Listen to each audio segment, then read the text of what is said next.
Israel और Iran के बीच तनाव लगातार जारी है।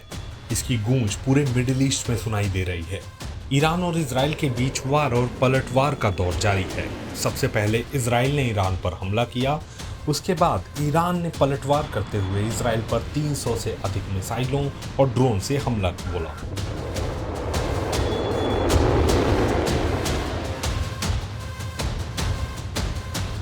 हालांकि इस हमले को इजराइल ने अपने खतरनाक एयर डिफेंस सिस्टम से रोक दिया। इसकी वजह से दोनों देशों के बीच जंग जैसे हालात बन गए। इसके बाद इजराइल भी चुप नहीं बैठा और उसने ईरान पर हमला बोल दिया। हालांकि यह हमला बहुत छोटा था। वार और पलटवार की इस कार्रवाई से पूरा मिडिल ईस्ट जंग का मैदान बनता जा रहा है।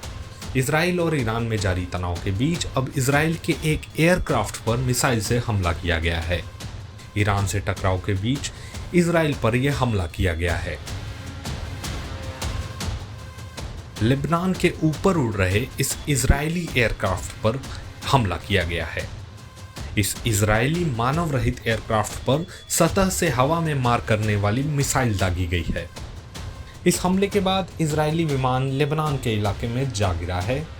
इस बीच अब बड़ा सवाल यह है कि आखिर इजरायली एयरक्राफ्ट को किसने निशाना बनाया, ईरान ने या लेबनान ने? ईरानी एयरक्राफ्ट को टारगेट किया गया है। दरअसल रविवार की रात इजराइल का एक मानव रहित एयरक्राफ्ट लेबनान के ऊपर से उड़ रहा था।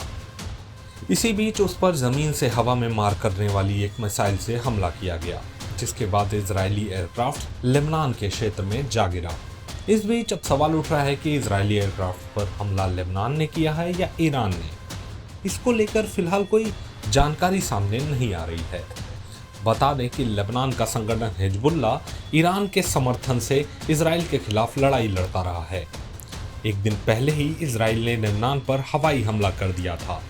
इस हमले में 3 लोगों की मौत हो गई, जबकि 3 नागरिक भी घायल हो गए थे।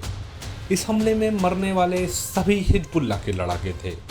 इजराइल ने यह हमला दक्षिणी लेबनान के सीमावर्ती कस्बों और गांवों में किया था।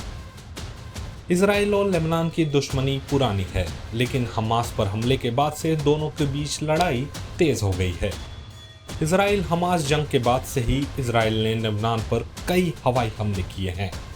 हिजबुल्ला और इजराइल के बीच की इस तल्खी में लेबनान में करीब 400 से ज़्यादा लोग मारे गए हैं। ऐसे में इस समय इजराइल, ईरान, हमास और लेबनान के खिलाफ एक साथ लड़ाई लड़ रहा है। टाइम्स नाउ भारत डिजिटल की रिपोर्ट।